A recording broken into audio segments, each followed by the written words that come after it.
Praise the Lord, purihin ng Diyos. At sa oras na ito ay habang ating bubuksan na rin ang ating tekstong gagamitin hango sa Book of Colossians chapter 3 from verse 1 hanggang sa pagpapatuloy to verse 5.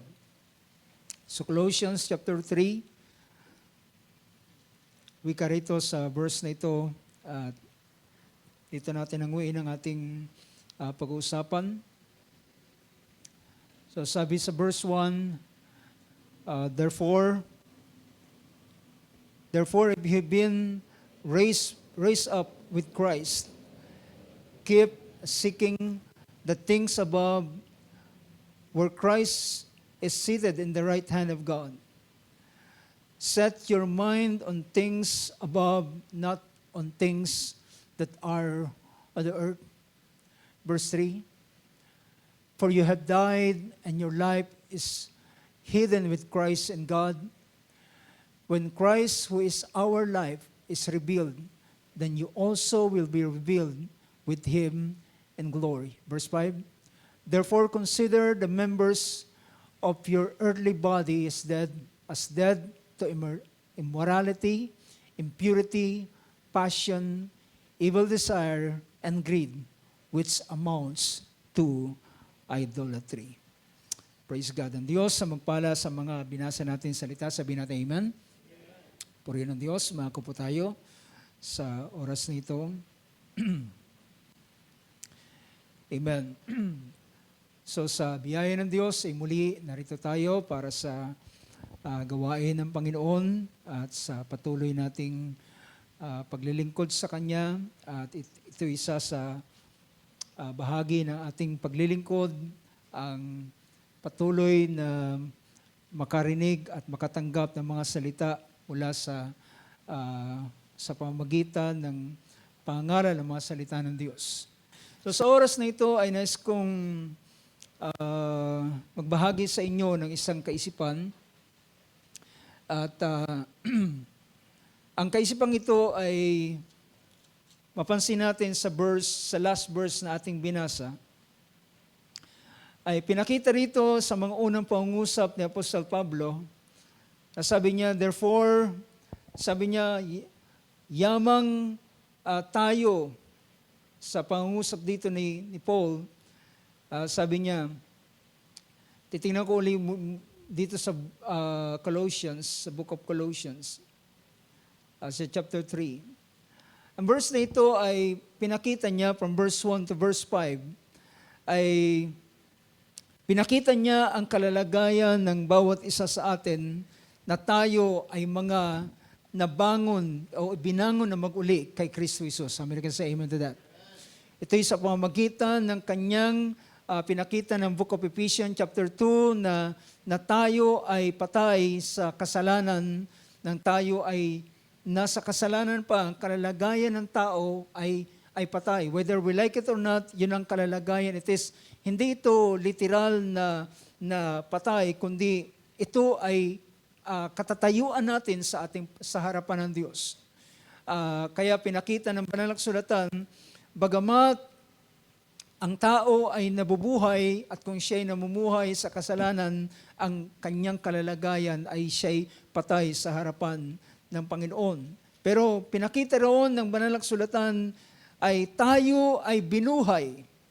So ito ay ang tao ay magkaroon ng relasyon sa Diyos at siya ay ibangon ng Panginoon sa pamamagitan ng paghuhugas ng kasalanan, pagpapatawad ng kanyang kasalanan, ay naging daan ito upang siya ay ibangon ng Panginoon. At sabi rito, sabi niya, therefore if you have been raised up with Christ, sabi niya, inyong hanapin ang mga bagay na nasa itaas.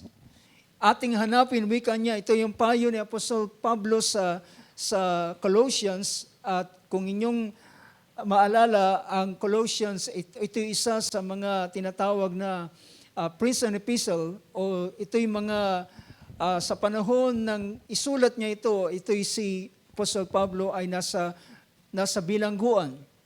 At siya'y nabilanggo, hindi dahilan sa meron siyang masamang ginawa, kundi ito'y dahilan sa pagpapatotoo sa pananampalataya kay Kristo Jesus. Because of the testimony, ay siya'y pananampalataya kay Kristo, siya'y nakakulong sa lugar ng Rome at nag-antay ng kanyang iniisip na paglaya, pero unfortunately alam natin na siya ay na-execute at siya'y pinatay dahilan sa pananampalataya kay Kristo. At sa ilan sa mga sulat niya sa Ephesians ay tinatawag niya ang kanyang sarili a prisoner of Jesus Christ. Sabi niya, ilagak natin ang ating mga pag-iisip sa mga bagay na nasa itaas, kung saan si Kristo ay nakaupo sa kanan ng Diyos. Ilagak natin ang ating mga pag-iisip sa mga bagay na nasa langit at di sa mga bagay na narito sa ibabaw ng lupa. So ito yung admonition ni Paul sa mga kapatiran sa Colossian. At kanyang pinapakita na sabi niya, ilagak ninyo ang inyong mga pag-iisip sa mga bagay na nasa mga langit. Dahilan dito sa ibabaw ng lupa ay wala tayong anumang bagay na pwedeng asahan dito sa ibabaw ng lupa. Sa ating Panginoon ay nangusap siya, sinabi niya, sa sanlibutan ay meron kayong kapigatian, sa akin ay meron kayong kapayapaan. Dahilan ng mundo ay walang pag-asang nalilabi rito. Ang tanging pag-asa ay hindi ang anumang bagay, hindi ang pagbangon ng sinumang politician sa ibabaw sa bawat bansa, kundi ang solusyon ay ang pagdababalik ng ating Panginoong Jesucristo. Na doon ay siya ay kanyang irurule ang sanlibutan, ang buong sanlibutan sa pamamagitan ng katwiran at ang ating Panginoon ang siyang magdadala ng kapayapaan sa ibabaw ng sanlibutan. At sabi rito, set your mind on things above, not on the things that are on this earth. For you have died, sapagkat tayo ay namatay na. You have died. Well, ang tinutukoy niya naman sa kalalagayang ito, yung tayo'y namatay, ay tayo ay patay na sa mga bagay sa mundong ito. At tayo ay nabubuhay, patay tayo sa kasalanan, ngunit tayo ay nabubuhay para sa katwiran ng ating Panginoon. Hindi tayo gumagawa ng kasalanan, kundi tayo ay buhay para gumawa ng katwiran ng Diyos. For you have died and your life is hidden with Christ and God. Basahin nga natin sa Tagalog yan. Sabi niya, sapagkat kayo'y nangamatay na at ang inyong buhay ay natatagong kasama ni Kristo sa Diyos.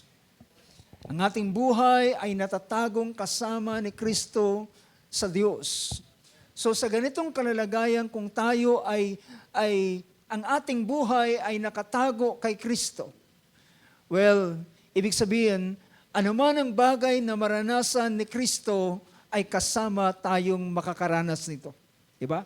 Kapag ikaw ay kasama ng isang tao, anuman ang kanyang maranasan, kung siya'y kumain ng masarap, kakain ka rin ng masarap.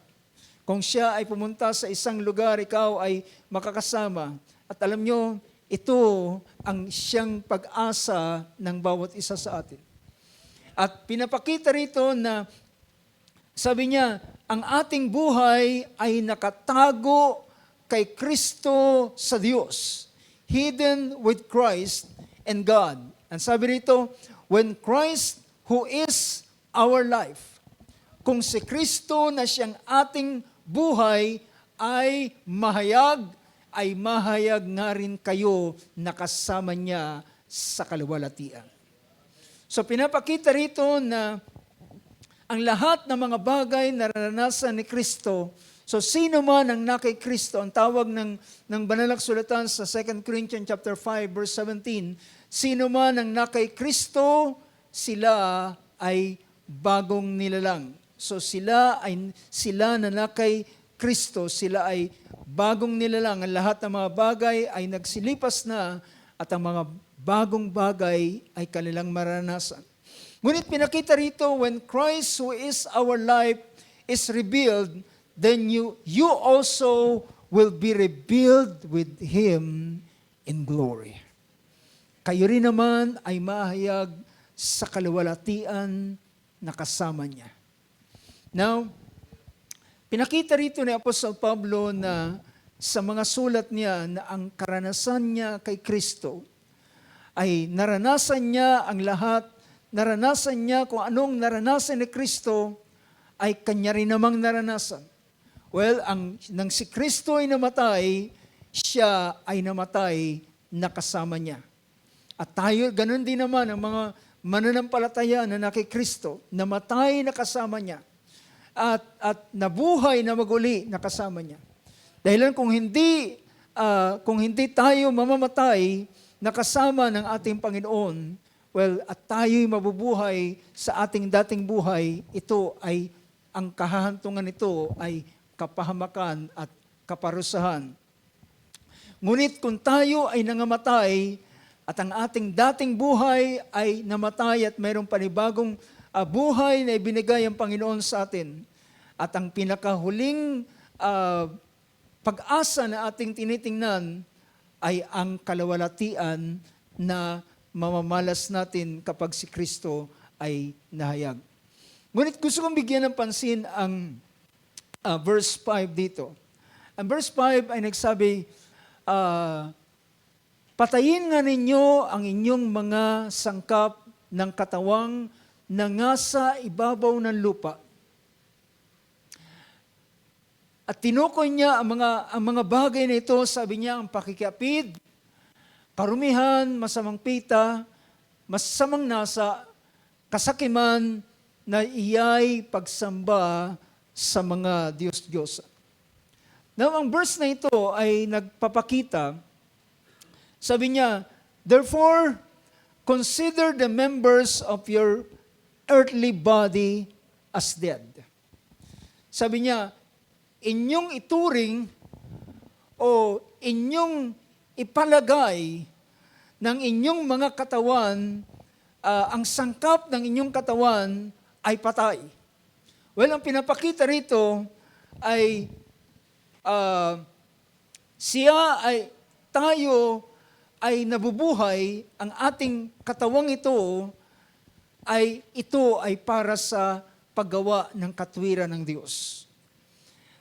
Ang katawang ito ay naalala ko ang sabi ng ating Panginoon in the book of Hebrews, ito'y kinote ni Paul, at sinabi niya ito ay pangungusap from the book of Psalm, na sabi niya, ako ay naparito, isang katawan ang pinagkaloob mo sa akin, inihanda mo sa akin, upang aking gawin ang iyong kalooban, O Diyos.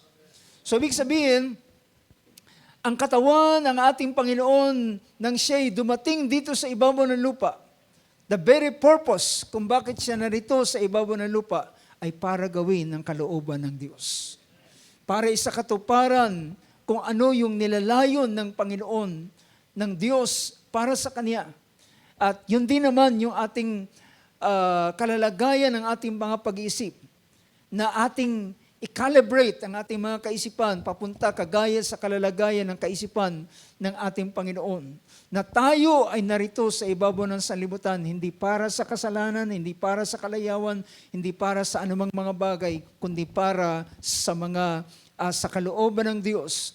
Tayo ay nilalang para luwalhatiin ng Diyos. Tama ba yun, mga kapatid? Tayo ay nilalang para sa Kanyang kaluwalhatian. Tayo ay nilalang hindi tayo naparito sa ibabaw ng sanlibutan upang tayo mapahamak. Ang layunin ng Diyos ay para sa ating kaligtasan, para tayo magtamo ng buhay na walang hanggan. Now dito sa bahaging ito, ay merong binanggit dito sa verse 5, therefore consider the members of your earthly body as dead to immorality, sa immorality, impurity, passion, evil desire, and greed, which amounts to idolatry. So pinapakita niya na sabi niya,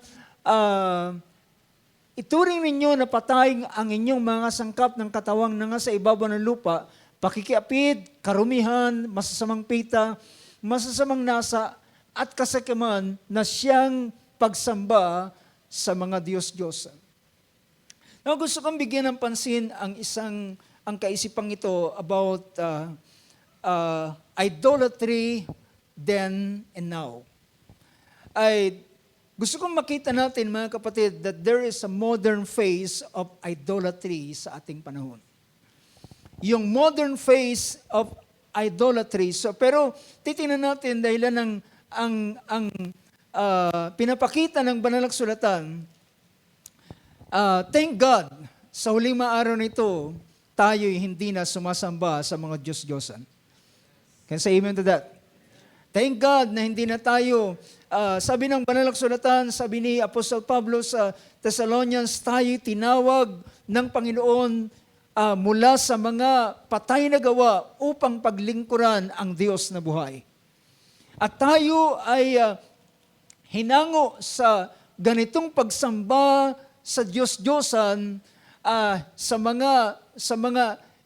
alam natin na ang Diyos-Diyosan ay base dito sa sinabi na Apostol Pablo sa chapter 8 ng book of 1 Corinthians. Sa verse 4, pinakita rito. Verse 4, sabi niya,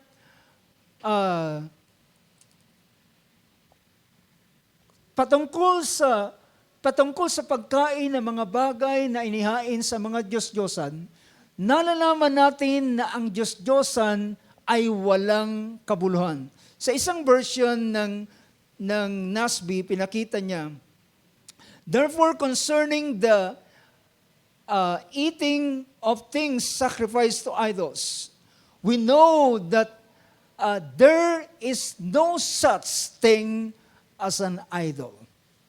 So pinapakita rito na wala naman talagang ibang Diyos. Di ba? Tama ba, mga kapatid? Wala naman talagang ibang Diyos. Kung meron lamang nag-iisang Diyos, at ang nag-iisang Diyos na yan, ang siyang lumalang ng lahat ng mga bagay. Siyang naglalang ng langit at ang lupa, yun yung minimension natin kanina, na bago pa lumitaw ang lahat ng bagay, ang Diyos ay naroon na. At sa pamamagitan niya, ay lumitaw ang lahat ng bagay, nalikha ang lahat ng mga bagay. So, ang Book of Isaiah ay nagsasabi, walang Diyos bago ang Diyos. Bago siya, ay walang ibang Diyos. At pagkatapos niya, ay wala na ring ibang Diyos na lilitaw pa. Pero, dumating ang panahon along the line, as times, habang ang panahon ay lumilipas, well, dahilan ang tao ay nahulog sa pagkakasala at merong isang masama o sabihin natin ang kaaway si Satanas ay gusto niya na maging kagaya ng Diyos. Ang Isaiah chapter 14 ay pinapakita yung kanyang yung I will, yung kanyang mga gustong gawin, gusto niya maging katulad ng Diyos. Gusto niya na siya ay sambahin na kagaya ng Diyos. At yan ang dahilan siya ay hindi siya nakontento doon sa kanyang posisyon at siya ay gustong maging kagaya ng Diyos na sinasamba at yan ang dahilan kung bakit siya ibinagsak. Ibinaba ang kanyang kalalagayan. At mula sa kapantay ng mga angels nila, kagaya nila Michael, Gabriel, siya ay si Lucifer, pero dumating ang time dahilan siya ay nagpalalo, siya ay gustong magmataas, siya ay ibinagsak ng Panginoon kasama ng kanyang mga angels na dating kasama niya na nasasakupan niya. So dahilan meron tatlong archangels, si Lucifer, si Gabriel at si Michael. So ang tatlong yan ay nang siya binagsak, ang naiwan ng archangels sa panig ng Diyos ay si Gabriel at si Michael. So, mula noon, dahilan ang gusto ng kaaway ni Satanas ay siya ay sambahin, siya ay kilalanin din na kagaya ng Diyos. Pero yan ang dahilan, siya gumawa ng paraan. At ito ay yung tinatawag na, sabihin natin, pagdadivert ng mga tao, pag-alis ng pagsamba sa tunay na Diyos at dalhin ito ang pagsamba sa ibang mga Diyos. At kapag naibaling ang pagsamba sa ibang mga Diyos, then ang kanyang sinasamba na ay ang dyablo. At yan ang katotohanan. So, sabi rito ng verse na ito, sabi niya, there is no such thing as an idol. There is no such thing as an idol. Wala talagang idols. Pero, merong tinatawag, mamaya titingnan natin ang ilang pang mga bagay. Ang 1 Corinthians chapter 10, verse 10, ay sabi rito, or it's verse 19. Verse 19, sabi ng verse 19. 10:19 ng 1 Corinthians. Sabi niya, What do I mean then? That a thing sacrificed to idols is anything, or that an idol is anything? So, sabi niya, iniisip ko, ang ito ang ibig kong sabihin. Sinasabi ko ba na ang mga bagay na inihandog sa Diyos-Diyosan ay may kabuluhan? O ang Diyos-Diyosan ay may kabuluhan? So ito yung tanong ni Apostol Pablo. Ang hinandog ba ay may kabuluhan? O ang Diyos-Diyosan ay may kabuluhan? Next verse, verse 20, sabi niya, Subalit sinasabi ko na ang mga bagay na inihahain ng mga hintil sa mga Diyos-Diyosan ay inihahain nila sa mga demonyo at hindi sa Diyos. At di ko ibig na kayo'y mga karoon ng pakikipagkaisa sa mga demonyo.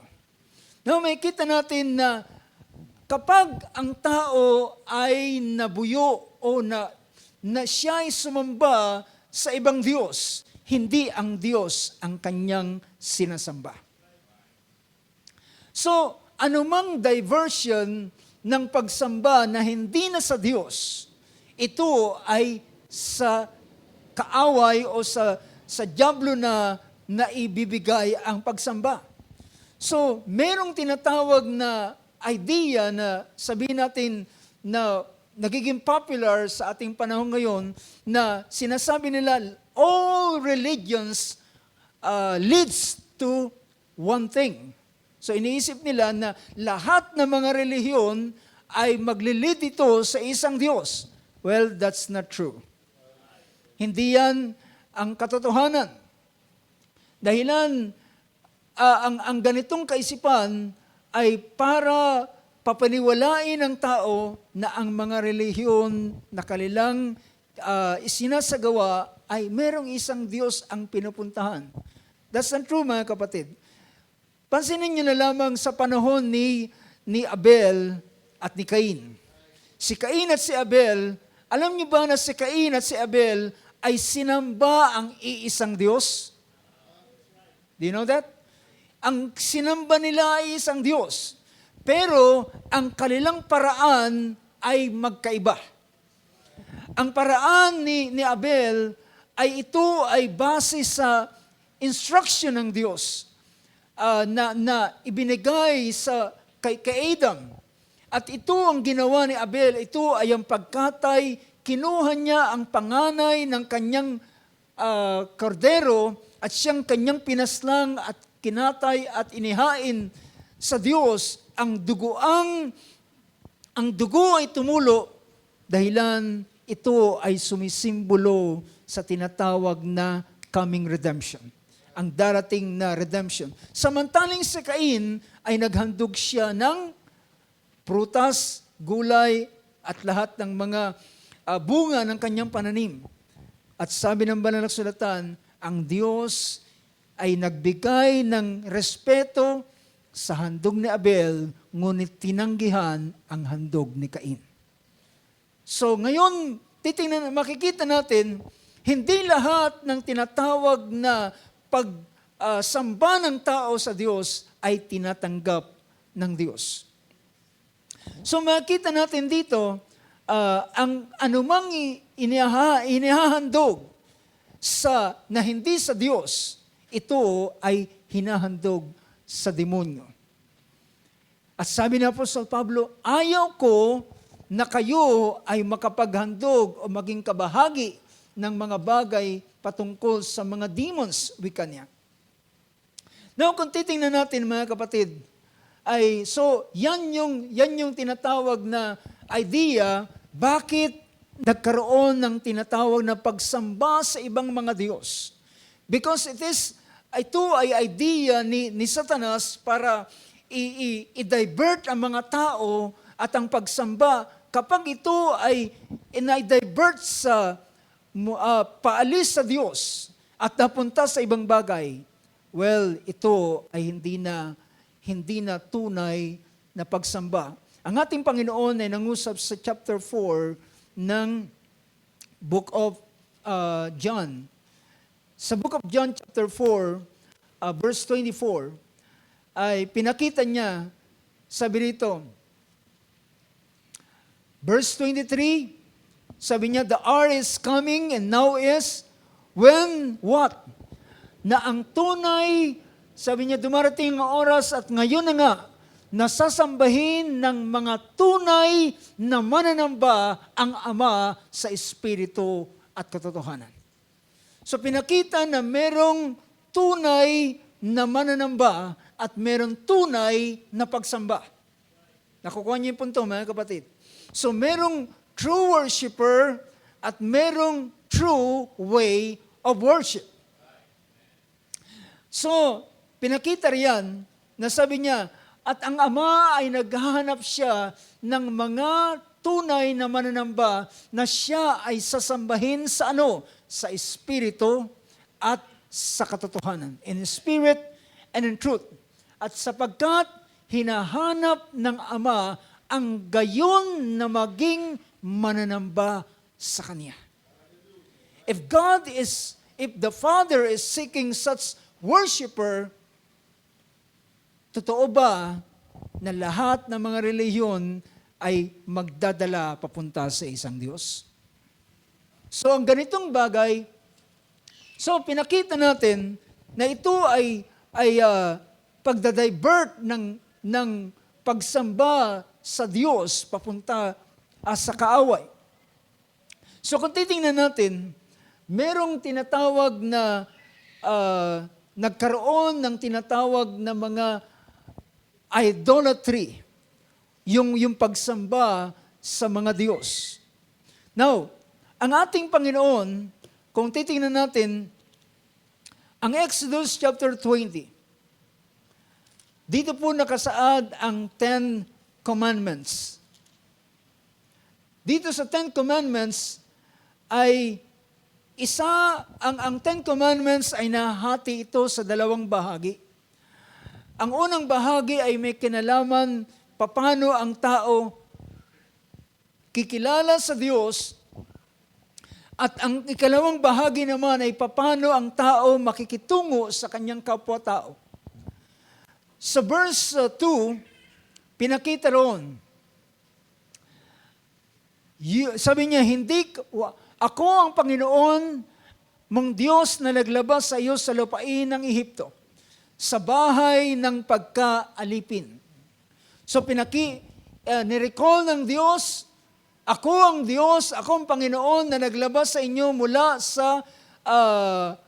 sa pagkaalipin sa Egypt. At sabi ng sumunod na pangungusap sa verse 3, so ito po yung number 1 na commandment. This is commandment number 1. Ang aking pinagtataka, kapag ako'y tumingin sa ilang mga simbahan na nakalagay doon ng 10 kautusan, hindi ito yung aking nakikita.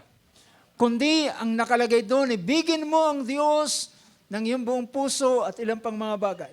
Pero ito yung pinaka number 1 commandment. Sabi niya, huwag kang magkakaroon ng ibang Diyos sa harap ko. You shall have no other gods before me. Huwag kang magkakaroon ng ibang Diyos sa harap ko. Verse 4, sabi niya, huwag kang gagawa para sa iyo ng larawang inanyuan. Na pinakita dyan, pansinin ninyo yung statement na ito, huwag kang gagawa para sa iyo. Huwag kang gagawa para sa iyo. So, pinapakita rito na ang tao ay pwedeng gumawa ng Diyos para sa kanyang sarili. At yung gagawin niya ay ituturing niyang Diyos sa kanya. So, sabi rito, you shall not make for yourself an idol. Huwag kayong gagawa ng anumang larawang inanyuan, ng kawangis man, ng anumang nangasa itaas sa langit.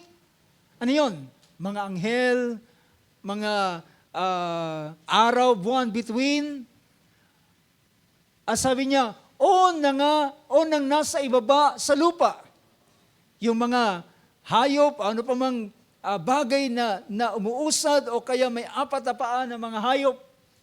O nang nasa tubig sa ilalim ng lupa. Sumunod na verse 5. Huwag mong yuyukuran sila, huwag kang yuyukod sa kanila. Ibig sabihin, huwag mong ilalagay ang iyong sarili na magpasakop sa kanila.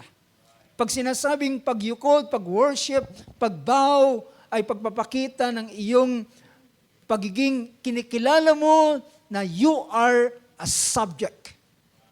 You are a subject of that idol. At kapag ikaw ay yumukod na sa Kanya, yuyukod na sa Diyos-Diyosang ito, dahilan ikaw ay subject, then ikaw rin naman, ikaw na ngayon, ay willing na mag-serve sa Kanya. Kaya sabi rito, wag mong yuyukuran sila, wag mo silang yuyukuran, o paglilingkuran man. Yung paglilingkuran ay ito'y may kinalaman sa mga practices na ginagawa ng bawat mga idols na ito. Bawat idols ay meron silang mga practices. Huwag mo silang paglilingkuran mo sila sapagkat akong Panginoon mong Diyos ay Diyos na na mapanibughuin. Is that right? See, you shall not worship them or serve them, for I, the Lord your God, am a jealous God. Ako ay Diyos na seloso. Gamitin ko yung terminong mas maintindihan natin. Ako ang Diyos na mapanibughuin. Alam niyo ba mga kapatid, huwag niyong isipin na yung klase ng paninibugho na pinapakita ng Diyos ay kagaya ng pinapakita ng isang asawang lalaking seloso.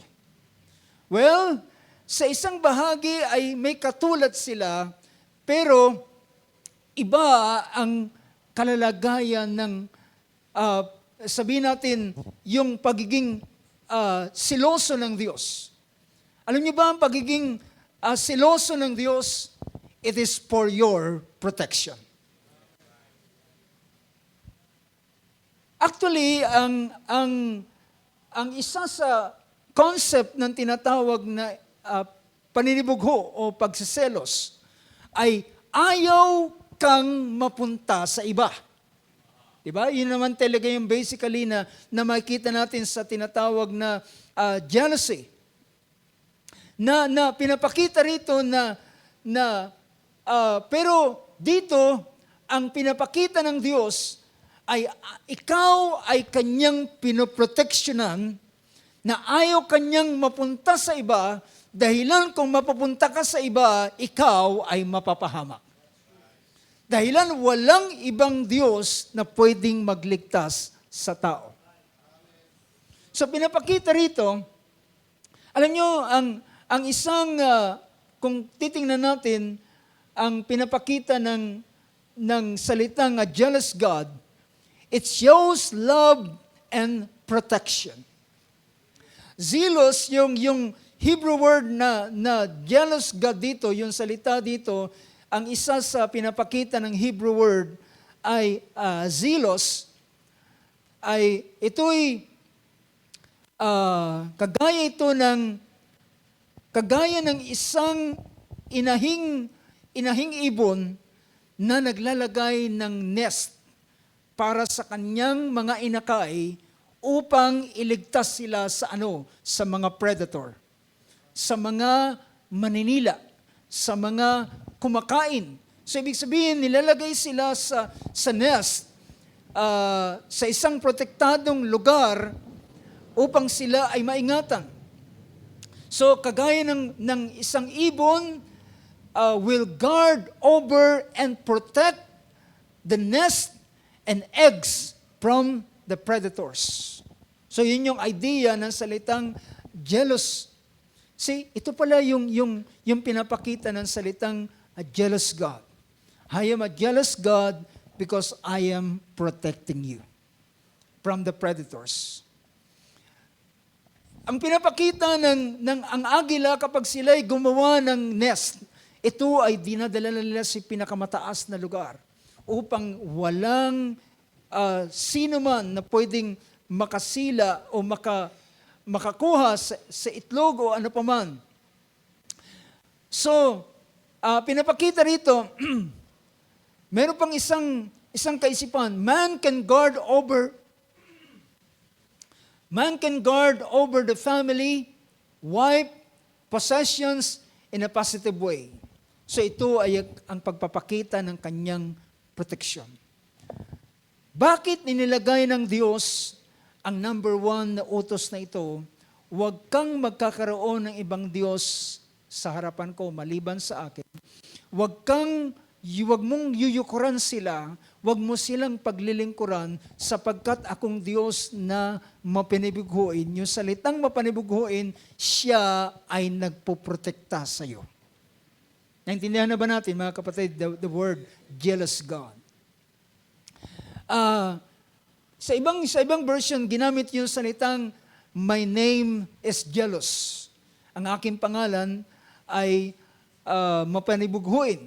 So, ang pinapakita dyan ay paglalagay sa isang safe na lugar for your protection. Now, makikita natin, merong tinatawag na ancient idolatry. Ang ancient idolatry ito ay sabihin natin, ang definition ng idolatry is worship of an idol or idol image. Yung pagsamba sa imahe o sa larawan. At makikita natin, after na ang Israel sila ay bigyan ng utos na ito, chapter 20. Ilang araw ang nakalipas, 40 days later, si Moses ay umakyat sa bundok at 40 days hindi pa siya bumababa. Then ang bayan ay nagsabi kay Aaron, hindi namin alam kung si Moses ay buhay pa. Ang gawin mo, gumawa ka ng Diyos para sa atin, para sa amin, na siyang magdadala sa amin doon sa lupain ng pangako. Dahilan hindi namin alam kung si Moses ay buhay pa. So ang ginawa ni Aaron, hiningin niya yung kanilang mga alahas, nagbigay ng earrings, nagbigay ng kwintas, nagbigay ng mga alahas, at ito'y inipon ni lahat ng kanilang nakuha sa Egypt.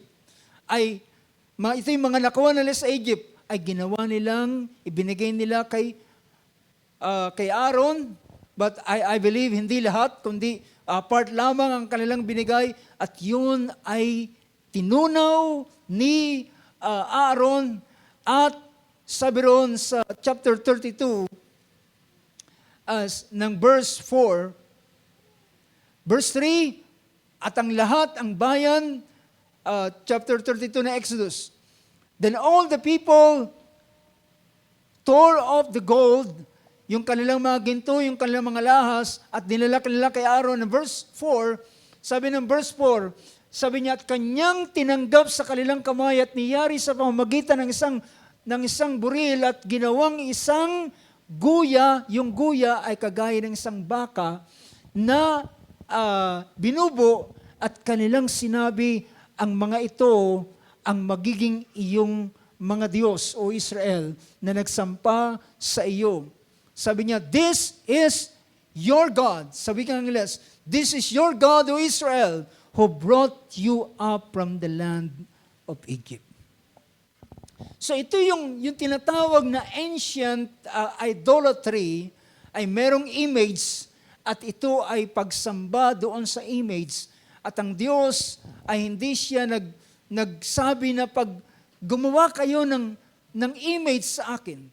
Dahilan, ang Diyos, hindi mo siya kayang i-picture, kayang ilarawan sa isang larawan lamang. Alam niyo kung bakit? Dahilan ng Diyos ay napakaraming attributes. Napakarami niyang kalikasan. Napakarami niyang character. So hindi mo siya pwedeng mailarawan sa isang larawan lamang. Alam niyo, sabi ng isang awit, ang pag-ibig ng Diyos ay hindi kayang isulat kahit man ng sino mang manunulat. Kahit ang dagat ay maging tinta, kahit ang mga sanga ng punong kahoy ay maging panulat, ay hindi nila kayang i-describe ang pag-ibig ng Diyos. So, God, a picture is not enough to describe God. A certain picture is not enough. So, hindi pwedeng ilarawan ang Diyos sa anumang mga uri ng klase ng paglalarawan. Dahilan siya ay maraming kalikasan. Pero, ang ginawa nila ay ang Diyos-Diyosan na sinasamba ng mga Egyptian. Gumawa sila ng golden calf, isang gintong baka, at yun ang dineclare nila, na sabi nila, this is your God, O Israel, who brought you out from the land of Egypt. Now, alam niyo ba mga kapatid, ang relasyon ng Diyos at ng Israel ay kagaya ito ng mag-asawa. Alam niyo ba yan? Ito'y kagaya ng mag-asawa. Kailan ina-apply yung salitang jealous, yung pagsiselos? Diba, ina-apply ito sa dalawang, sabihin natin, mag-asawa. So, pinapakita na ang tipanan na naganap sa Mount Sinai, ito ay kagaya ng pag-iisang dibdib o kasalan ng Diyos at ng bayang Israel.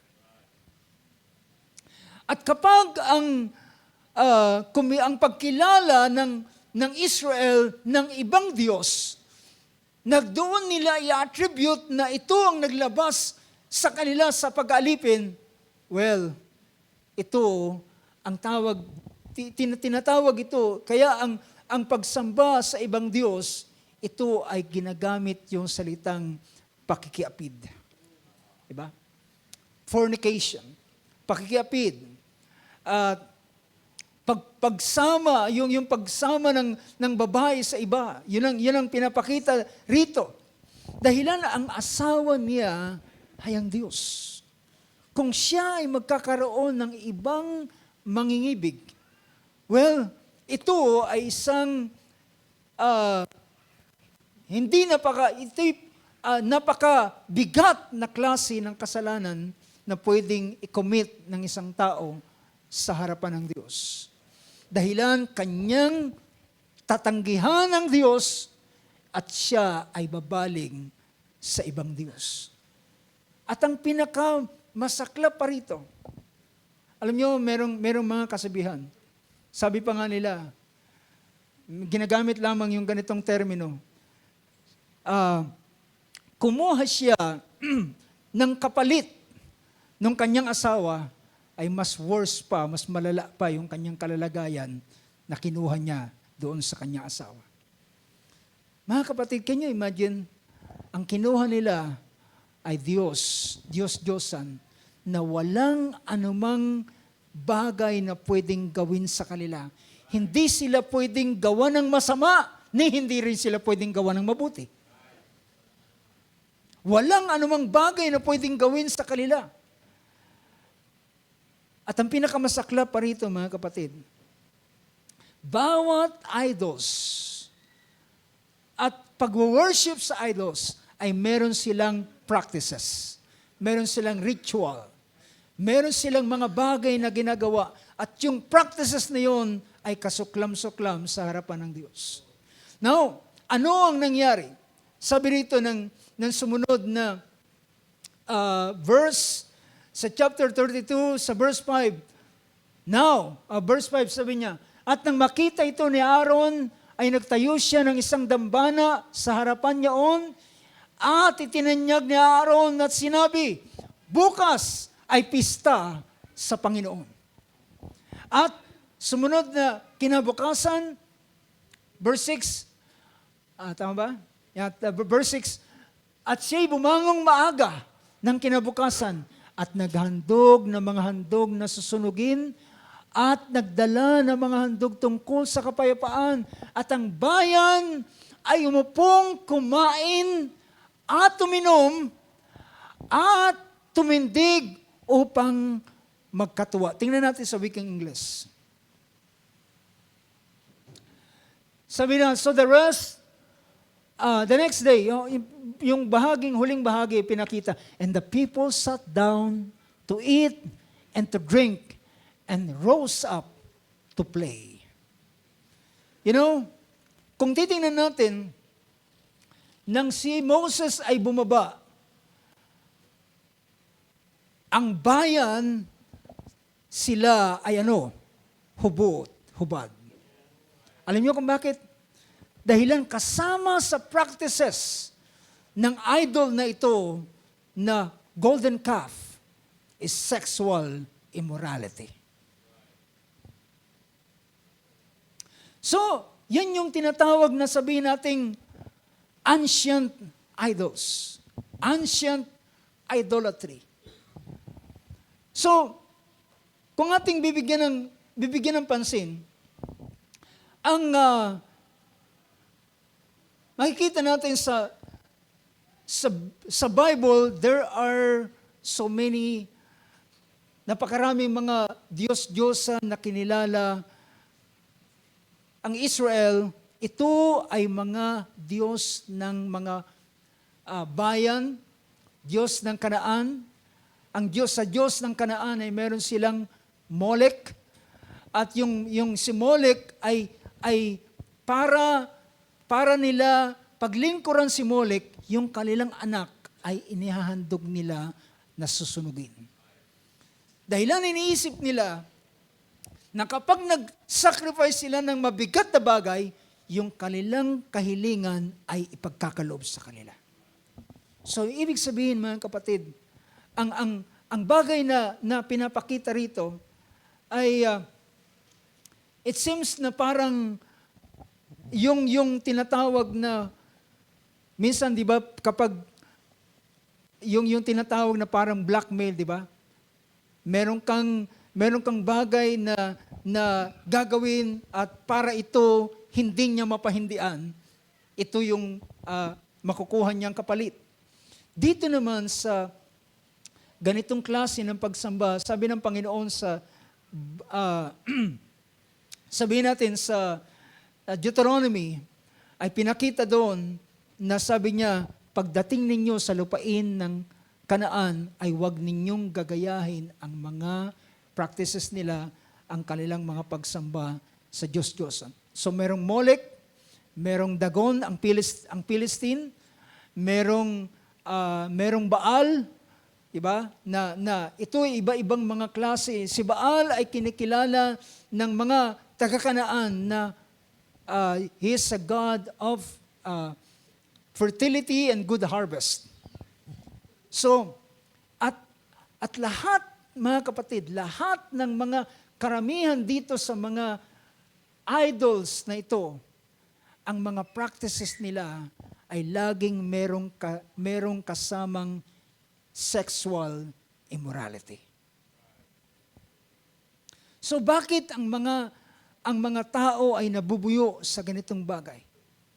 Dahilan sila ay ang tao ay nagagawang isatisfied yung kanilang mga lust and pleasure at ilang pang mga bagay, bakit nila tinatangkilik ang ganitong klase ng tinatawag na idol and worship of this kind of idol. Ngunit, tandaan natin mga kapatid, I believe, maring sa ilang mga lugar na tawagin natin mga third world country, although tayo ay nasa third world country din, pero yung mga nasa mga tribo, diba, sumasamba sila sa mga anito, sumasamba sila sa mga Diyos-Diyosan, sumasamba sa araw, sumasamba sa tubig, sumasamba sa ilang mga bagay, at ito ay kinikilala nilang mga idols. But you know, alam ko sa ating panahon, ang ganitong klaseng mga tinatawag na mga idols ay hindi na masyadong nabibigyan ng pansin. Di ba? Although at ang Acts chapter 17 ay pinakita rito ni Apostol Pablo, dahilan nang siya ay dumaan sa lugar ng Athens, sa bahagi ng Areopago, ay nakakita siya ng mga larawan doon at mga iba't ibang mga klase ng mga Diyos. Mga koleksyon ng mga Diyos. At may mga particular silang mga pangalan at meron silang mga dambana. Diba? Ang Ephesian ay meron silang Diyos na si Diana. Na siya ay kinikilala ring goddess of fertility. At dito sa lugar na ito, nakakita si Pablo ng isang dambana na walang laman at may naka-inscribe doon na sabi niya, para sa Diyos na hindi namin nakikilala. So ibig sabihin, baka meron pa silang Diyos na hindi nila nailalagay, so naglagay sila ng isang bakanting dambana doon. Pero, alam natin na sa ilang mga pangyayari sa banal na sulatan, merong isang pagkakataon sa panahon sa chapter 16 ng Book of Acts, nang merong isang lumpo doon na lumakad dahilan sa kanyang pananampalataya. At siya'y lumakad. Then, ang buong bayan ay nagsigawan at nag-alay ng mga handog at gustong magsunog ng kamanyang kay Pablo. At sa kanyang kasama, dahilan ito ay pagkilala nila na ang Diyos ay bumaba at pinagaling ang taong ito. Pero nang si Paul ay nagpatuloy, sabi niya, huwag niyong gawin yan. Ako'y tao na katulad ninyo. Sabi niya, mga bagay na inyong nakita, ito ay dahilan sa pananampalataya ng taong ito. At meron siyang isang pangungusap dito. Sa chapter 17, pinakilala ni Paul, sabi niya, ang Diyos na inyong hindi nakikilala ay siyang aking ipapakilala sa inyo. Ang Diyos na may lalang ng langit at ang lupa ay na siyang lumalang ng lahat ng mga bagay. Sa Kanya tayo nanggaling at bakit tayo gumagalaw ay dahilan sa Kanya. Sabi rito sa isang verse, sa verse 27, Verse 26, at ginawa niyang isang tao ang lahat ng mga bansa sa ibabaw ng lupa. Sa verse 27, sabi niya, upang kanilang hanapin ang Diyos, baka sakaling mapuhap nila at siya'y masumpungan, bagamat hindi siya malayo sa bawat isa sa atin. 28. Sapagkat sa Kanya'y tayo'y nabubuhay at nagsisikilos at tayo'y nagkakaroon ng pagkatao. At gaya din naman ang sinasabi ng ilan sa inyong mga manunulo. So sabi niya, sa pamamagitan niya, tayo'y nabubuhay, tayo'y gumagalaw, tayo'y humihinga. Hindi niya kailangan ng anumang klaseng paglilingkod, bagkus siya pa nga ang nagbibigay sa atin, wika ni Apostol Pablo. At sabi niya rito sa verse 26, 28. Sa 28, sapagkat, verse 29, yamang tayo nga'y lahi ng Diyos, ay hindi nararapat nating isipin ang pagka-Diyos ay tulad sa ginto, pilak, bato na inukat ng kabiasnan o katalinuhan ng tao. Sabi niya, kung tayo ay tinatawag na mga anak ng Diyos, huwag din nating isipin na ang Diyos ay bato, kahoy o pilak o ginto. Then, sabi niya sa sumunod na pango sa verse 30, ang mga panahon ng kahangalan ay pinalipas na nga ng Diyos. Datapwat ngayoy pinag-uutos niya sa mga tao na mangagsisi silang lahat sa lahat ng dako. Ang panahon ng kahangalan ay pinalipas na ng Diyos. Ang panahon ng ignorance, yung tinatawag na times of ignorance, ay pinalipas na ng Diyos. Ngayon, ang pinag-uutos niya ng bawat isa ay magsisi sa bawat dako at bumaling sa paglilingkod mula sa Diyos-Diyosan papunta sa buhay na Diyos. Na mga kapatid, nakikita natin na there is ancient idolatry. There is ancient idolatry. Yan yung idolatry sa nagdaang panahon. But, alam niyo ba na ang isa sa definition ng salitang idolatry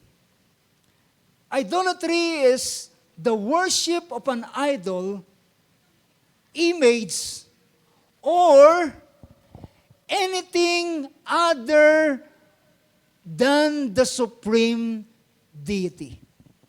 So yung tinatawag na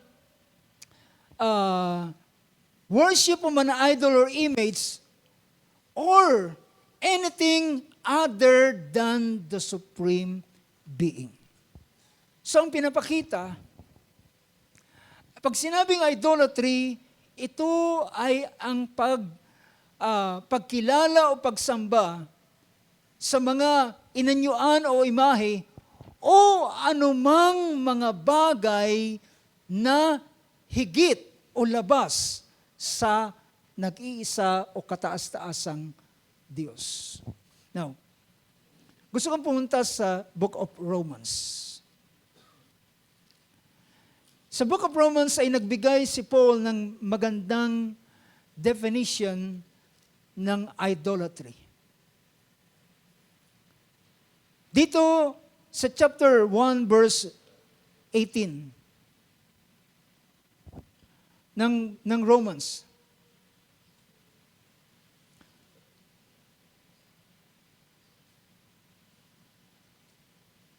Sabi rito, well, alam nyo, pakilagay nyo lang sa Tagalog. Babasahin ko sa English, meron lang akong gustong i-drive na point. Sabi rito, for the wrath of God is revealed from heaven against all ungodliness and unrighteousness. So ang galit ng Diyos ay umahayag mula sa langit laban sa mga sa lahat ng kasamaan, kalikuan ng mga tao na mga sinasawata o ang ibang version dito, or who suppress the truth in unrighteousness. Sila na pinipigilan ang katotohanan sa pamamagitan ng kalikuan. So, pinipigilan nila ang katotohanan sa pamamagitan ng kalikuan. Sabi rito, next verse, sapagkat maaring malaman tungkol sa Diyos ang mga bagay na pwedeng dapat na malaman patungkol sa Diyos ay hayag niya nang ipinakita. Sabi rito, because that which is known about God is evident. Ang mga bagay na dapat malaman sa Diyos ay hayag na. So, ngayon sa ating panahon ay iba na ang ating panahon na kinabubuhayan compare sa mga nagdaang panahon. Diba? Kaya, sabi rito, for since the creation of the world, His invisible attributes, eternal power and divine nature have been clearly seen. Lahat ng ang kanyang kapangyarihan, ang kanyang kapangyarihan, ang pagka-Diyos ay hayag ng nakita at naunawaan, nakita ng mga tao. At sabi rito, na napag-unawa, being understood through what has been made. Na ito'y nakilala sa pamamagitan ng mga bagay na nilikha. Well, alam natin na lahat ng mga bagay na nilikha rito ay dahil ito ay lalang ng Diyos. Ang Diyos ang siyang may lalang nito. Being understood through what has been made so that they are without excuse. Wala na silang maikakatwiran pa. For, even though they knew God, sabi niya, so dito natin bigyan ng pansin, for even though they knew God, they did not honor Him as God or give thanks. Sapagkat kahit kilala nila ang Diyos, alam nila na mayroong Diyos, alam nila na kilala nilang Diyos, siya'y hindi niliwalhati nilang tulad sa Diyos o pinasalamatan man, kundi bagkus niwalang kabuluhan sa kanilang mga pagmamatwid at ang mangmang nilang puso ay pinagdilim. Now, makikita natin, ang idol worship, ang idolatry, ito ay isang bagay na hindi dahilan sa kawalan ng kaalaman. Ang idolatry na pinapakita diyan ay kusang sinadya ng tao at kanyang kapasyahan. Dahilan bagamat ang Diyos ay nakilala sa kanyang kalikasan, pero hindi nila kinalala ang Diyos, ni kanyang nilawalhati man na tulad sa Diyos, ni pinasalamatan man, kundi walang kabuluhan nila. At sabi rito, at bagkus, sabi rito, ni walang kabuluhan nila, for even though they knew God, they did not honor Him as God or give thanks, but they became futile in their speculation, and their foolish heart was darkened. Next verse, professing to be wise, they became fool. Sila'y mga nagpapahayag na mga marunong, matatalino, pero sila ay naging mga mangmang. At gusto kong tingnan yung sumunod na verse. Anong sabi yan? At pinalitan nila ang kaluwalhatian ng Diyos na hindi nasisira ng isang katulad ng larawan ng tao na nasisira at ng mga ibon, ng mga hayop na may 4 na paa at mga nagsisigapang. Gusto kong kunin yung salita rito na salitang sa English ay and exchange. Tingnan natin sa wing English, ang verse 23 na yan. and exchange the glory of the incorruptible God for an image in the form of corruptible man. Ang makikita natin dito ay ang idolatry, ang ancient idolatry, paglalagay ng mga images, katulad ng mga nababasa natin. Pero ang meaning o definition ng idolatry is something that you exchange. Bagay na yung ipinapalit sa Diyos. Nakukuha niyo mga kapatid, ginamit ko yung salitang and exchange the glory of the incorruptible God for an image. So ibig sabihin, kapag sinabing idolatry nung araw, the ancient idolatry, ay pinapalitan nila ang Diyos ng mga images at ilang pang mga bagay ng tao, hayop, ng mga bagay na umuusad. But you know, the modern phase of idolatry ngayon ay iba na. So, ibig sabihin, ang idolatry ay anumang bagay na ipinapalit sa Diyos. Dahilan ang Diyos ay dapat siya ay merong kataasan sa lahat ng bagay. Amin na kasi amen to that. He deserves the best. Yan ang pinapakita. Kaya yung first fruits sa Old Testament, yun yung ibinibigay sa Diyos. Yung firstborn, yun ang ibinibigay sa Diyos. Yung lahat ng mga pangunahin, yung nagbukas ng bahay bata, every firstborn ay mahalaga sa Panginoon. Ito ay kanyang, doon ibinibigay ang authority.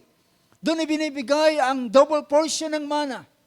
Siya ang, at sa Diyos ay para sa kanya ang the best ng lahat ng mga bagay.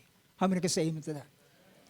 So, ang idolatry sa ating panahon ngayon ay anumang bagay na ipinapalit sa Diyos. Well, thank God we are not worshiping idols. Salamat, hindi na tayo sumasamba sa Diyos-Diyosan. But, alam niyo ba na maaring magkaroon pa rin ng idolatry even though you are not worshiping a physical idol, a physical image. But idolatry, ang idolatry ay hindi yan nawawala. Ito ay nagkakaroon ng ibang anyo.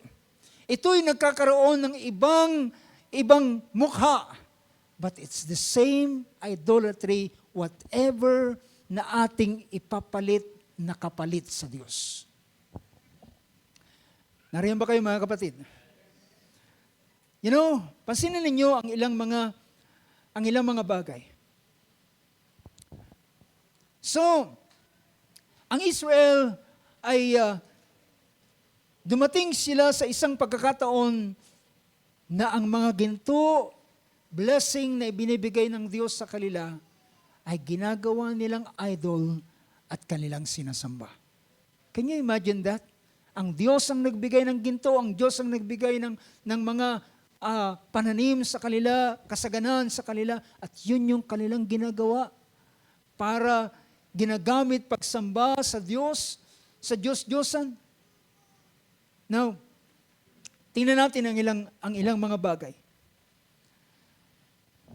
Pansinin ninyo ang ilang mga verse na aking bibigyan ng pansin.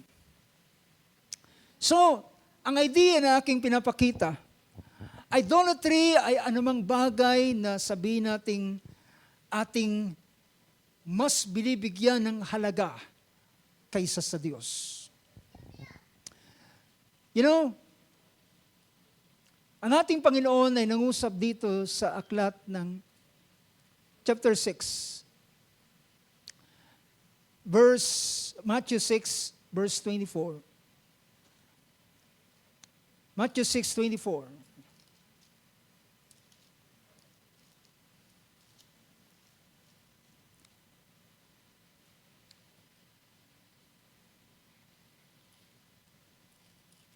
Sa statement ng ating Panginoon, sa mga unang pangungusap niya, starting from verse 21, sa verse 21, ang sabi niya, Or verse 20, verse 20, sabi niya, but store up for yourselves, sa Tagalog sabi niya, mag-ipon kayo o mag-ipon kayo ng mga kayamanan sa langit at dooy hindi sumisira ang mga tanga, kalawang, at dooy walang naghuhukay at hindi nagsisipagnakaw ang mga magnanakaw. Sabi niya, dalhin niyo ang iyong kayamanan sa langit o mag-imbak kayo, mag-ipon kayo ng kayamanan sa langit. Doon ay walang magnanakaw, doon ay walang maninira, hindi mabubulok ang iyong salapi doon, kagaya dito. At doon ay hindi mananakaw. At yung bangko doon ay hindi mababankrupt.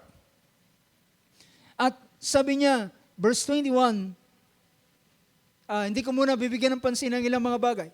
Verse 21, at sabi niya, sapagkat kung nasaan ang iyong kayamanan, doon naman naroon ang iyong puso. Is that right? Kung nasaan ang kayamanan mo, naroon ang iyong puso. Ibig sabihin, naroon ang iyong puso, naroon ang pag-ibig mo, naroon ang attention mo, naroon ang pagpapahalaga mo. Kung nasaan ang iyong kayamanan, kung ano yung bagay na mahalaga mo. So, what you value the most, naroon ang iyong puso. At sabi niya, for where your treasure is, whatever, anumang bagay na iyong binibigyan ng mataas na value, naroon ang iyong puso. Naroon ang iyong pagmamahal. Naroon ang iyong atensyon. For where your treasure is, there is your heart will be also. Pinakita niya ang mata, pero dito na lang sa verse 24. Ang verse 24 na nagsabi, sino may hindi makapaglilingkod sa dalawang Panginoon? Sapagkat kapapuotan niya ang isa at iibigin ang ikalawa, kaya'y magtatapat siya sa isa at pawawalang halaga ang ikalawa, hindi kayo makapaglilingkod sa Diyos at sa mga kayamanan. So pinakita rito that money can be an idol. So, ang modern face of idolatry sa panahon ngayon is not just an image. Ang modern face ng idolatry, pwede ang salapi na maging idol ng isang tao. Pwede siyang mag-practice ng idolatry. O pwedeng ang taong yan na hindi sumasamba sa image, o pwedeng isa siyang atheist na hindi naniniwala sa Diyos. But one way or the other, siya pa rin ay merong sinasamba. You get my point? At kahit man mga kapatid yung tinatawag na atheist, meron pa yan niyan sinasamba. Ang sinasamba niya, ang mas kinikilala niya ay yung kanyang principle. So, ito ay pinakita niya na you cannot serve God and mammon. Sa King James Version, ang mammon is wealth.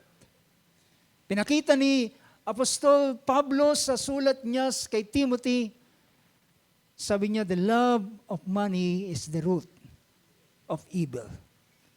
Not the money itself, but the love of money. Nakikita niyo ba na yung salita rito na love? Kaya ang unang sinamarize ng ating Panginoon ang Ten Commandments. Ang tanong sa Kanya, which is the greatest commandment? Sabi niya, love the Lord your God with all your heart, with all your soul, with all your mind, with all your strength, and love your neighbor as yourself. Makikita natin dito yung salitang love. Na ang love na yan, ang pag-ibig na yan, ay dapat sa Diyos unang ibinibigay. Tama ba mga kapatid? Sa Kanya ibinibigay ang iyong lakas, ang iyong talino, ang iyong kakayanan, ang lahat ng mga bagay na nasa iyo ay sa Kanya mo ibinibigay. At sabi rito, hindi mo pwedeng paglingkuran ang dalawang Panginoon na magkasabay. Now, alam nyo, sa ating panahon ay ito ang labis na ating nakikita. Ang pag-ibig sa salapi na siyang naging ugat ng lahat ng mga kasamaan. So, number one is, pinapakita rito sa tinatawag na idolatry is, number one is money or wealth. Pinakita ng isang verse sa talinghaga ng ating Panginoon ay, alam nyo sa Matthew chapter 13, sa Matthew 13, sa talinghaga ng ating Panginoon, ito'y yung binhi na nahulog sa dawagan. Yung binhi na nahulog sa dawagan ay umusbong siya, pero siya ay ininis ng mga dawag, ng mga damo, at siya ay hindi nakapagbunga. Ang sabi ng ating Panginoon, dito sa bahaging ito, ay sa chapter 13, yung interpretation, sabi niya sa verse 22, and the one of whom, on whom seed was sown among the thorns, this is the man with, sabi rito, who hears the word, and sabi niya, the worry of the world, and anong sabi niya? The worry of the world and the deceitfulness of wealth choke the word and becomes unfruitful. Well, ibig bang sabihin, Brad, hindi na kami magtatrabaho, hindi na kami magnenegosyo? Well, hindi po yan ang sinasabi ng banal na kasulatan. Lahat ng anumang bagay na ating gagawin ang priority natin ng ating Panginoon. Kung magtatrabaho ka, kung magnenegosyo ka, ang iyong priority at lahat ng iyong pinagtutuunan ng pansin sa pamumuhay sa katwiran ay may kinalaman sa kalooban ng Diyos. Merong isang bagay na gusto kong tingnan pa. Sumunod na pangungusap. Sa chapter 10 ng ating pangungusap ng ating Panginoon sa chapter 10, verse 37.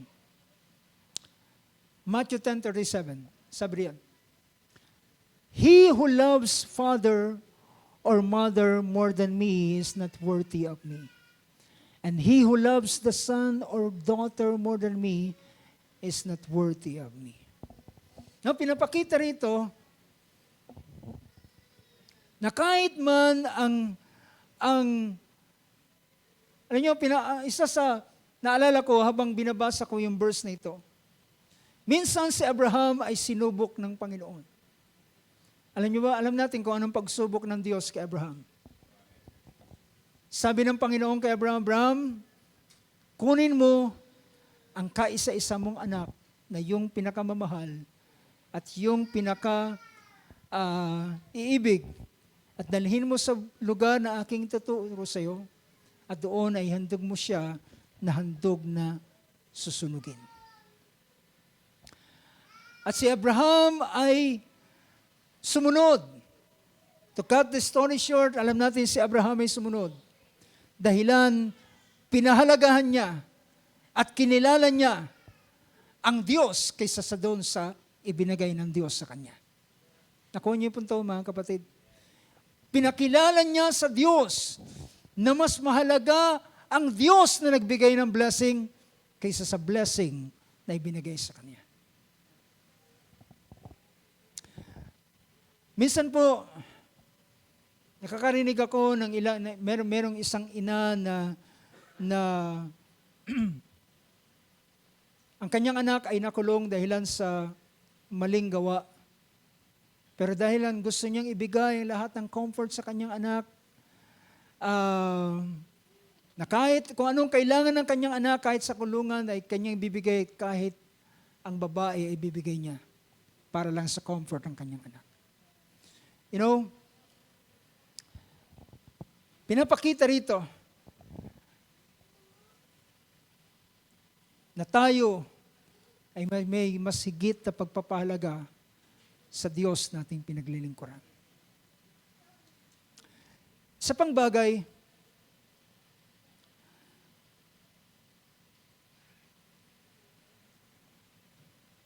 kung babalikan natin yung verse, dahil kulang ating oras, ang Book of Colossians chapter 3, na binabasa natin kanina. Pinakita roon na sabi niya, dahilan tayo ay nangamatay na at ang ating buhay ay nakatago kay Kristo sa Diyos. Ay sabi niya, ilagak natin ang ating mga bagay, ang ating mga kaisipan at ang ating mga pag-iisip sa mga bagay na nangasa langit at di sa mga bagay na narito sa sanlibutan ito. Sapagkat tayo, so pinakita rito ang ating mga pag-iisip. Let your mind, so sabi niya, set your mind on the things above, not on the things that are on earth. For you have died and your life is hidden with Christ in God. When Christ, which is your life, is revealed, then you also will be revealed with Him in glory. Naalala ko mga kapatid sa bayan ng Israel, kung babalikan natin yung 1 Corinthians chapter 10, nagbigay siya ng isang babala sa panahong ito ng kanyang ipahayag ang mga bagay na nangyari sa bayan ng Israel. Pinakita niya rito sa chapter 10 ng 1 Corinthians, nirehearse ni Apostle Pablo ang paglabas ng Israel sa Egypt, paano sila dumaan, tumawid sa dagat na pula, paano sila nabautismuhan sa tubig, sa dagat na pula, at sila ay, at sabi nito, at sila'y uminom sa tubig. Verse 2, and all were baptized into Moses in the cloud and in the sea. And verse 3, sabi niya, at lahat ay nagsikain ng isang pagkain ding ayon sa Espiritu, at lahat ay nagsiinom ng isang inumin ding ayon sa Espiritu, sapagkat nagsiinom sa batong ayon sa Espiritu na sumunod sa kanila, ang batong yaon ay si Kristo. Gayunpaman, sabi niya, ang mga, sumunod na verse, bagaman ang karamihan sa kanila ay hindi nalugod, ay hindi nakalugod sa Diyos sapagkat sila'y ibinawal sa ilang. At, next verse, at ang mga bagay na ito'y pawang naging mga halimbawa sa atin upang huwag tayong magsipagnasa ng mga bagay na masama na gaya naman ng kanilang pagnanasa. And verse 7, at huwag din naman kayong magsisamba sa mga Diyos-Diyosan gaya niyang ilan sa kanila, ayon sa nasusulat, na upo ang bayan upang magsikay, nagsinom at nagsitindig upang magsipag sayaw.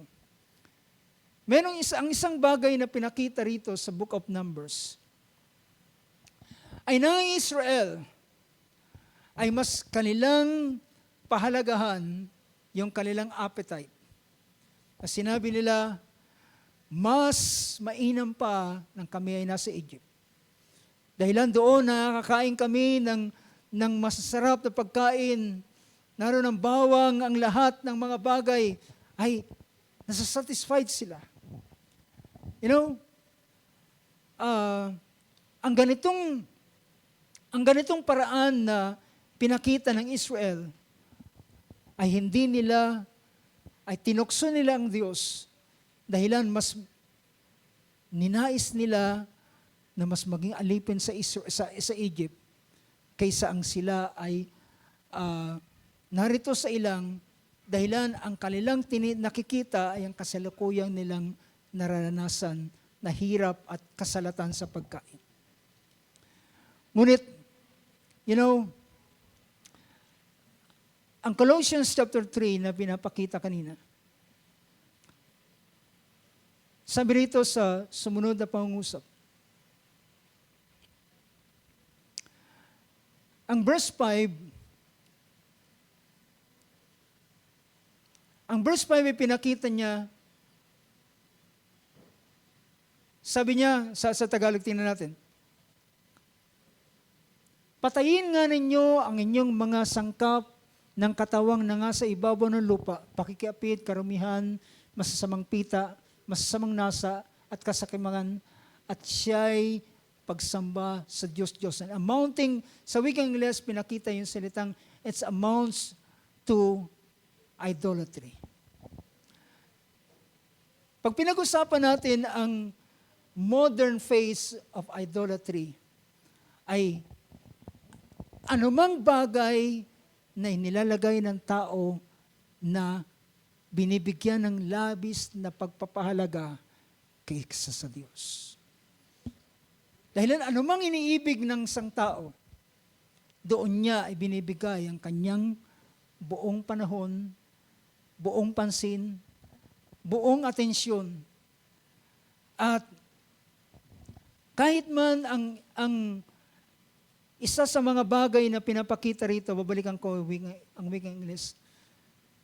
Sabi niya, immorality, impurity, passion, sa ibang version ng King James. Kung bigyan ko ng pansin yung, tingnan natin sa King James version ang Book of Colossians. Chapter 3, verse 5.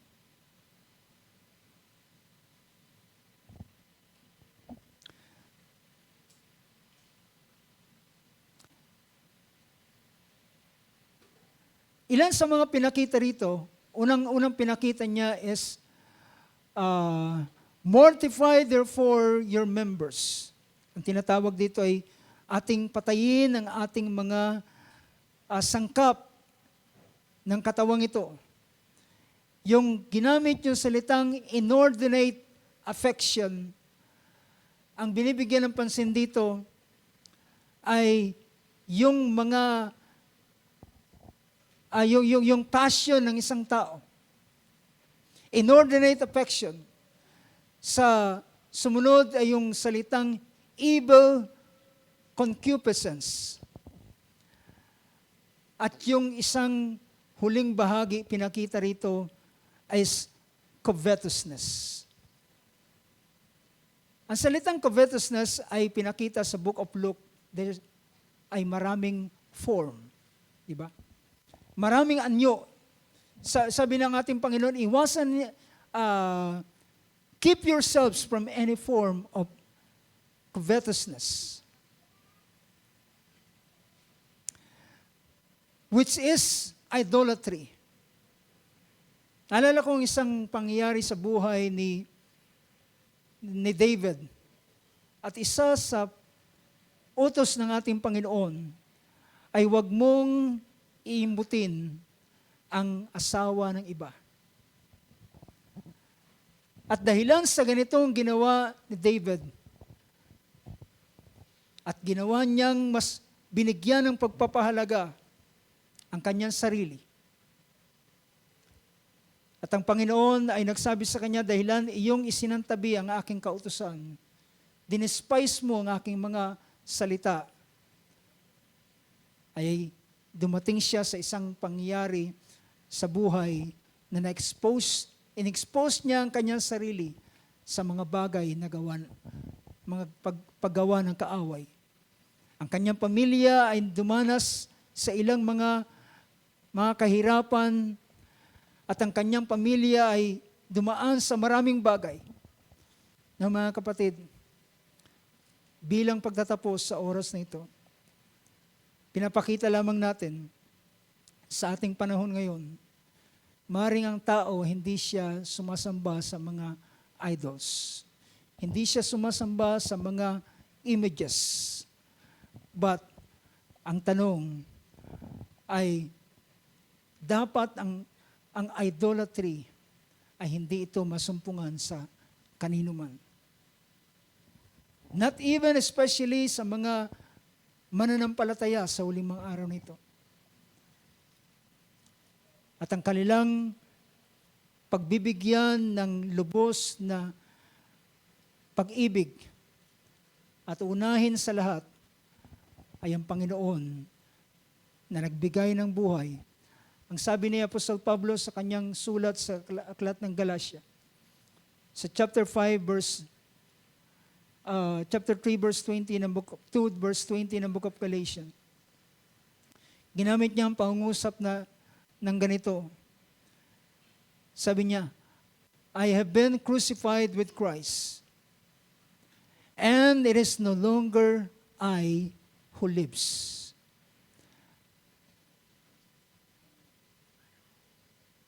I am crucified with Christ. Balikan natin yung salita. Ako'y napako sa krus na kasama ni Kristo. Hindi na ako nabubuhay, kundi si Kristo ang nabubuhay sa akin.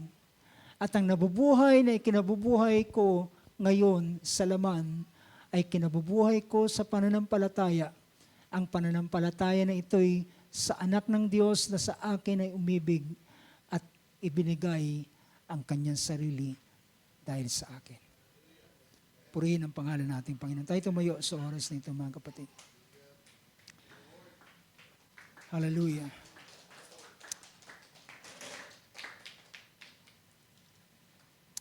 Habang ating dinadala ang ating mga sarili sa oras na ito,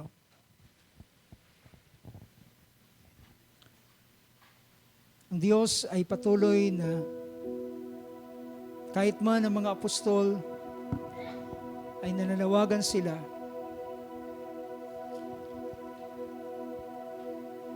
si John sa 1 John chapter 5 sa verse 21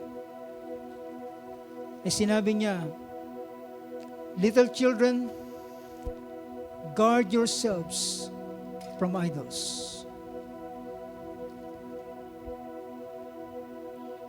Ilan sa mga pangungusap ni Apostol Pablo, ang mga apostol ay pinapag-ingat niya ang mga tao, especially ang mga mananampalataya.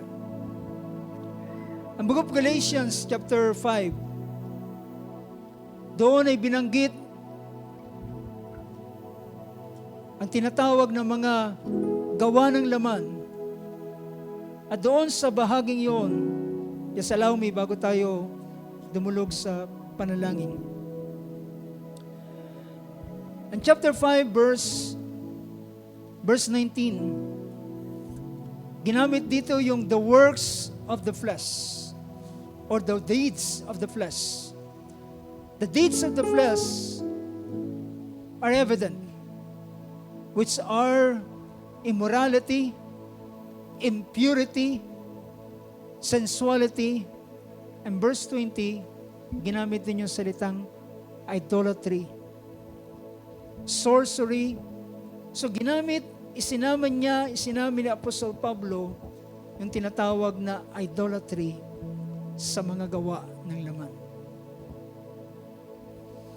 So ang mga bagay na pinakita ni Apostol Pablo sa mga sulat niya, even sa Colossians, sa Galatians,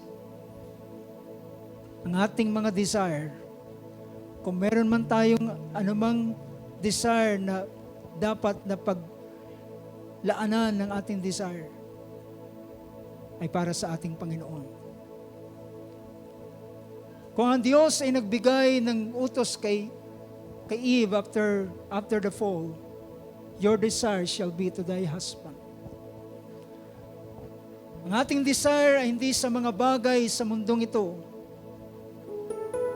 At ang ating panahon ay mas ibigay natin na malabis sa Panginoon, sa Kanyang salita, at sa mga bagay na may kinalaman na magbe-benefit ang ating spiritual na buhay. Hallelujah. Awitin natin na isang simpleng awit. Ang I surrender all, I surrender all. Pwede nating tingnan yung awit na yan. Hallelujah. Yes, amen. Ating yung ating maulo sa oras ito. Habang ating tinatapos mga kapatid ang gawain ito, kagaya ng aking binasa sa huling bahagi, pinakita ni Apostol Pablo sa chapter 5 ng Galatians. Isinama niya sa gawa ng laman ang idolatry.